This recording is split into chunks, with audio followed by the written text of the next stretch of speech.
Hey everybody, it's Dan. So we're just going to pick up the little one, and beautiful glorious day today.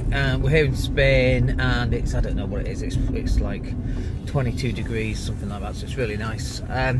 So I was just thinking really about where we were just 10 years ago, and so I'm 45 now, I was 35 10 years ago, and I was just about to go through this horrific breakup and that kind of thing. And then when you look at where you are back then, and you think life will never improve, life will never get better, and all of that kind of thing. And then you look at where we are now, and the sort of life that we're having right now. I mean, it's just really important to understand that the journey that you're on, wherever you happen to be, oh, I can't go that way, I'll close the road. The journey that you're on, wherever you happen to be, it's got these ups and downs, hasn't it?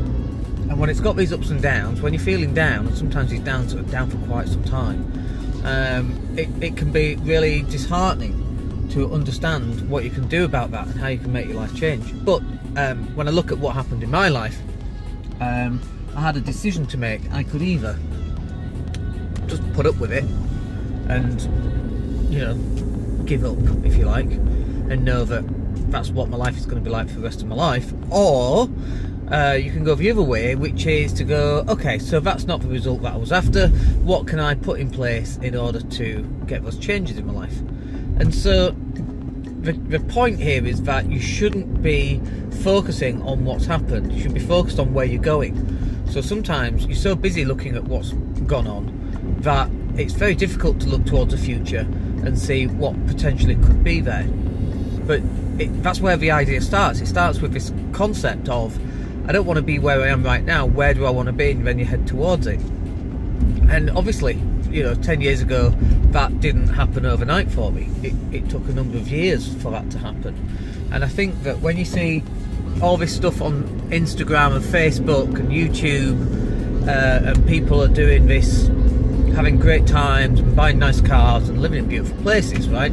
It makes it look like, oh, it's just, you know, he woke up one day and then that was it. He woke up and that was what his life was like. And it's just totally not like that. You know, that idea of to become an overnight success takes about 10 years sort of thing. Well, so there you go, it's 10 years. And actually, we've been investing in property for 20 years, right? So that didn't take overnight at all. And people only see what's above the surface. You know, the old iceberg metaphor, where they see just the results and the car and the lifestyle above, but what they actually don't see is all the hard work that went into it. I'll give you an example.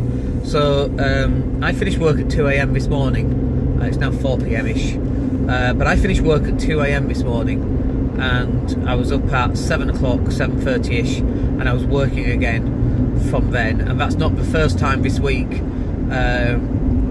that's happened. So I say this week, it's only Tuesday today, but in the last 5 days, I think it was Saturday night, I finished work at 2 AM, right? So now that's not normal for me. It's not something that I want to do on a constant basis. I don't want to be working really late, but in order for me to get the results that I wanted to, and this is actually an investment into my future because we've got some big stuff coming ahead, then I have to step up and do that level of work. But it all comes from basically having a decision that you don't want your life to be the same ever again, then deciding actually what you do want your life to be like, and then working out how you get there and putting the work in to help you get there. So don't be despondent about what you see on Facebook and Instagram about other people's lives. Just focus on your own life and make sure you know where you're heading, you know what skills you need and what resources you need, and then you put in the effort, and then eventually you'll get the same results, you know. Alright, I hope that's useful. We'll speak to you on the next video.